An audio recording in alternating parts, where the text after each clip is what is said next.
Yung iba't ibang mga people's organizations under Bayan are now studying the possibility of filing an impeachment complaint, and the drafting of the complaint has started.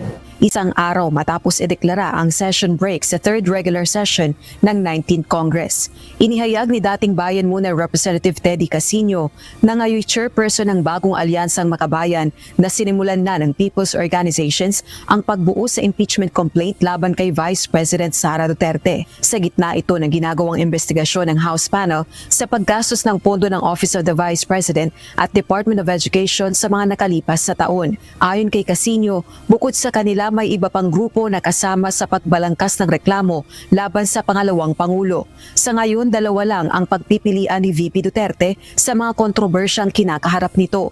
Ang tingin namin, ang choice na lang ni Sara Duterte is either to resign or eventually to face impeachment.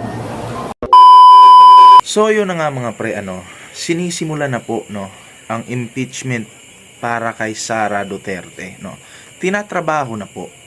Ayan, so marami pong grupo ang gustong talagang nagkakaisa na gustong ipa-impeach itong si Sara Duterte, Kasi nga patungkol po sa usaping budget, Oo, sa mga nakaraang yung hindi niya may paliwanag na budget, Na palagi niyang iniiwasan.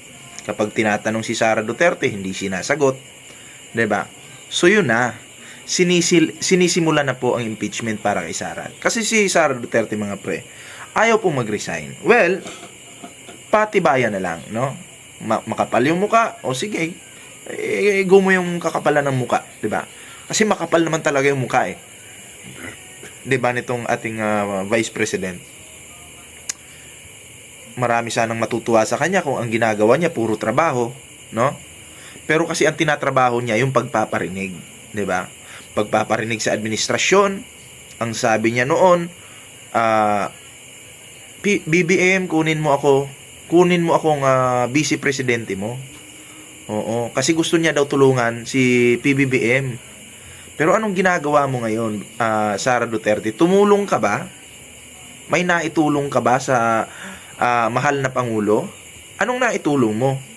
Ang magparinig, 'di ba? Negatibo lahat ang binabato mo kay PBBM. Bakit? Kasi nasasaktan ka dahil sa tatay mo. Dahil hinahabol na ng ICC. Nasasaktan ka dahil kay Kibuloy, ganon. Dahil feeling mo walang ginagawa si PBBM.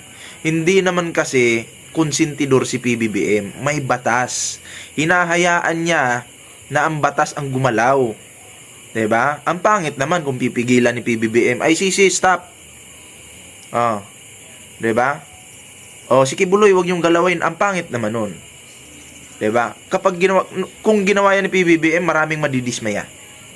Parang yun yung gusto mong gawin ni PBBM, Sara Duterte. Kaya ngayon, parang sumama ko na yung loob mo. Walang may pake kung sumama yung loob mo. Tingnan mo, tinatrabaho ka na rin, Sara. Mukhang mai-impeach ka, Sara Duterte. 'Di ba? Yun kasi imbis na tulungan mo ang gobyerno, kinakalaban mo pa ito. Nandyan ka sa pagiging Vice President. Nagtatrabaho ka sa gobyerno. Pero kinakalaban mo mismo ang gobyerno, Sara Duterte. 'Di ba? Paano magiging proud sa iyo yung mga Pilipino kung ganyan ka? 'Di ba? Wala talaga, wala pong suporta itong Sara Duterte na to sa ating mahal na Pangulo. Kasi ang hinahabol natin dito, yung pangako niya. Kasi nangako po siya na susuportahan niya daw si PBBM. Pero kabaliktaran yung nangyayari. 'Di ba? Pagpaparinig ang kanyang ginagawa. Pinaparinggan ng ating mahal na Pangulo. Oo, dami niyang mga sinabi. Oo, never again daw, sabi ni Sara. Samantalang ikaw yung lumapit, ang kapal ng pagmumukha mo. Ang kapal ng mukha mo, Sara Duterte, sa totoo lang. Anong never again? Ikaw yung lumapit kay PBBM. Ikaw yung nagsabi, Ikaw yung nagsabi na kunin mo akong vice presidente mo. Ang kapal ng mukha mo, napakasinungaling mo talaga. Wala kang silbing vice president. 'Di ba? Ang tingin namin sa'yo, basura. Basahan ka. Wala kang kwenta, sa totoo lang. 'Di ba? Oo, at ang yabang mo pa, grabe, no? Pag iniimbitahan ka sa Congress, minsan absent ka. Tapos minsan parang alam mo yung may sakit sa utak. 'Di ba? Pag ganun. Marami akong kilalang ganun eh. May sakit sa utak pag kinakausap mo, gaganon-ganon siya tapos sasabat sa usapan. Marami akong kilalang ganun. Pero bakit parang ginagaya mo sila, Sara Duterte? 'Di ba? Bakit parang ganun ka? Bakit ginagaya mo sila? Nakakahiya ka. Ako, pareho tayong taga Davao, kinakahiya kita, wala kang silbi. Wala kang silbi, Sara Duterte. 'Di ba? Para sa akin, isa kang kahihiyan sa bansang ito. Oo. 'Di ba? Wala eh. Alam nyo, yung mga issue na binabato sa inyo, oo, may issue kayo, hindi nyo kaya sagutin. Sagutin nyo naman. Para yung mga Pilipino, maliwanagan sa mga issue ninyo.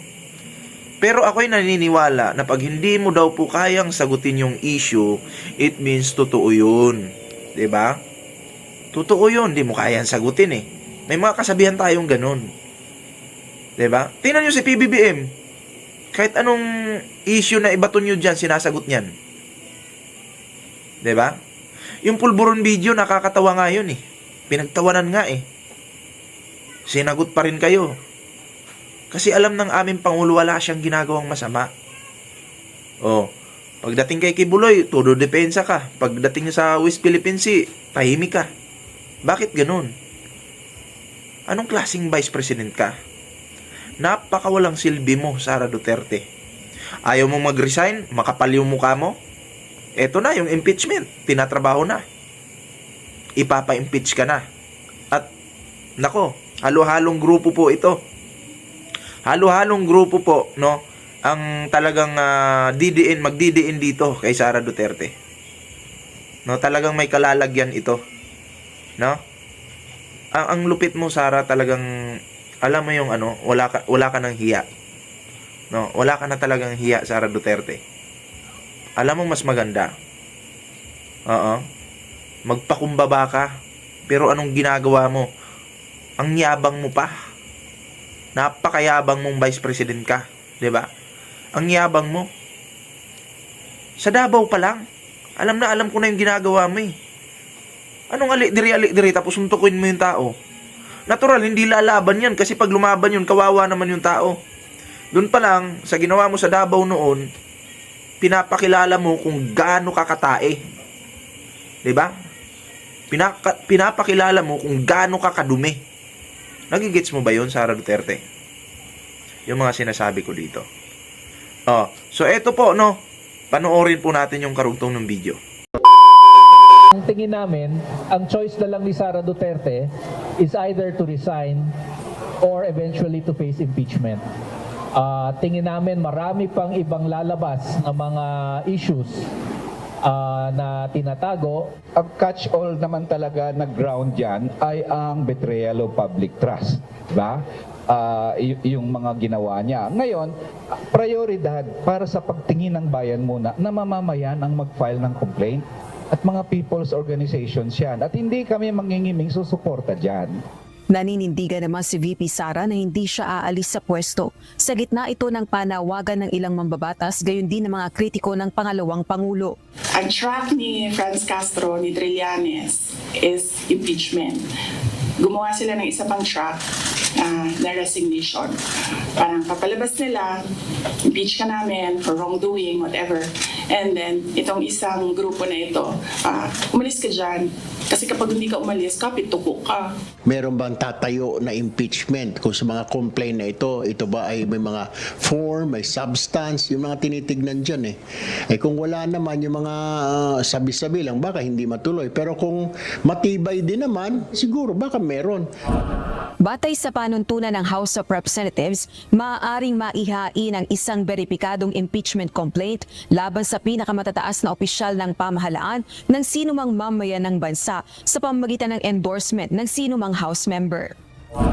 Ilang probisyon ng Articles of Impeachment ay ang culpable violation o tahasang paglabag sa konstitusyon, treason o pagtataksil sa bansa, bribery o panunuhol, graft and corruption o tahasang paggamit ng posisyon para sa sariling ganansya at katiwalian, iba pang matitinding krimen at pagsira sa tiwala ng taong bayan. Gayunman, dadaan ito sa House Committee on Justice na siyang magpapasya kung may matibay na batayan ba o ebidensya ang reklamo. Kailangan din itong suportahan ng 1/3 ng House members o 106 na kongresista sa plenaryo ng Kamara bago mai-endorso ang Articles of Impeachment sa Senado. Ang Senado naman ang magsisilbing hukuman at kailangan ng boto ng 2/3 o 16 na mga senador para makonvict ang akusado o maparusahan gaya ng reprimand o censure o ang pinakamabigat, ang tuluyang mapatalsik sa pwesto. O di ba? Nakakahiya po. Nakakahiya itong si Sara Duterte. Oo, paano ba yan ngayon? Tinatrabaho na ang impeachment laban sa iyo, Sara Duterte. Oo. Kayo, si Marcolita, tingnan nyo. Saan pinulot ngayon si Marcolita? Napahiya. Lahat ng tagapagtanggol mo, Sara Duterte, kasi alam naman natin mali talaga yung tagapagtanggol mo Mali ka na nga, mali pa sila. Mga one-sided pa sila. O, tingnan mo. 'Di ba? Saan sila pupulutin ngayon? Natawa din ako dito kay Bato. Nakasalubong niya itong kapatid ni Michael Yang. Aba, hindi pinansin ni Bato. Masingit ko lang kaunti. Hindi po pinansin ni Bato. 'Di ba? Kunyari, hindi magkakilala.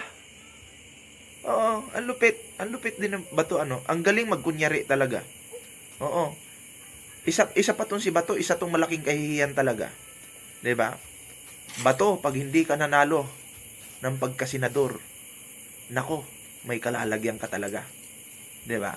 May immunity ka pa ngayon kasi senador ka pa. Pero Bato, oo, mukhang tagilid ka. Lahat kayong makadutae, makakibulok. Tagilid kayong lahat. Mukhang ang buboto lang sa inyo yung mga tanga lang. 'Di ba? Oo. Pero yung mga bayaran na binayaran nyo, hindi kayo ibubuto niyan. Kaya lang nandyan yan sa inyo. Alam nyo kung bakit? Kasi pera nyo yung kailangan nila. Pero pagdating ng eleksyon yan, never kayong ibubuto niyan. Tandaan mo yan, Bato. 'Di ba? Sara Duterte. Pag ito na-impeach si Sara Duterte, nako,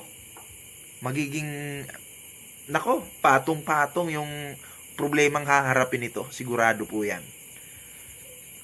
Oo, isa pa to si Sara no? Walang pagmamahal sa ating mga kapwa Pilipino. Sa ating bansa, ang mahal lang nila si Kibuloy, yung KOGC, at yung mga chikwa na nagpapakalat ng droga dito sa ating bansa. Di ko naman po nila lahat yung mga inchika. Yung mga katulad lang nila Michael Yang. At yung iba pa. Yan yung mahal nila, Sara. Hindi po kayong mga normal na Pilipino na sinasabihan kayo, mahal namin kayo, lalapitan yung mga anak ninyo, hihipuin dito yung anak ninyo. Ano yun? Pakitan tae? Ang pagmamahal po sa bansa, hindi po makikita sa pagpapakitan tao. Nakikita po yan sa gawa. Si Sara pupunta doon sa mga bata, gaganon-ganon nila lang yung ulo. Pagmamahal ba yun? Ang pagmamahal po, pag may problema yung bansa, pag may baha, nandun ka, tumutulong ka. Hindi ka nagpuntang Germany. Yun yung pagmamahal. Pag may naputulan ng daliri sa West Philippine Sea, dapat pinagtatanggol mo sila. Laban sa mga inchik na yan. Yun yung pagmamahal dapat. 'Di ba? Pero anong ginagawa mo? Tahimik ka. Wala kang ginagawa. May ginawa ka man, katahimikan nga lang. 'Di ba? So yun po yun. Klaro naman po, no? Wala po talagang pagmamahal si Sara Duterte. Pakitan tae lang po ito. Pakitan tao. 'Di ba? Nalalapit po sa mga anak ninyo, hihipuin po yung ulo. Yun na yun, pagmamahal na daw po yun. 'Di ba? Nakakahiya. Sara, ang kapal na mukha mo. Sa totoo lang. 'Di ba? Ako na yung nahiya sa kakapalan ng mukha mo. Oo. 'Di ba? So, tandaan po natin, iboto po natin yung nararapat. 'Di ba? Sara Duterte, wala malabo, walang mananalong manok sa inyo Yung mga manok nyo, walang mananalo diyan. 'Di ba? Good luck and goodbye. Oo. Niluluto na ang impeachment para sa iyo, tinatrabaho na. Napanood nyo naman po sa video. Diba? So, yun lang po yung masasabi ko sa video ito. Good luck sa mga dutae. Bato, good luck. Oo. Wala kayong diretso kayo enduro, maniwala kayo sa akin. So, yun lang guys, no? At syempre, no, bago po tayo magtapos sa ating video, sa hindi pa nakasubscribe sa ating YouTube channel, huwag kalimutang mag-subscribe, i-share ang video na to, no? At salamat po sa mga bago nating subscriber. Okay? Salamat. Huwag kalimutang mag-like. So, yun lang guys. Ingat-ingat po palagi. Abangan po bukas. Gagawan po natin ng live reaction. Itong impeachment po laban kay Sara Duterte. So, yan guys. Ingat-ingat. Bye-bye.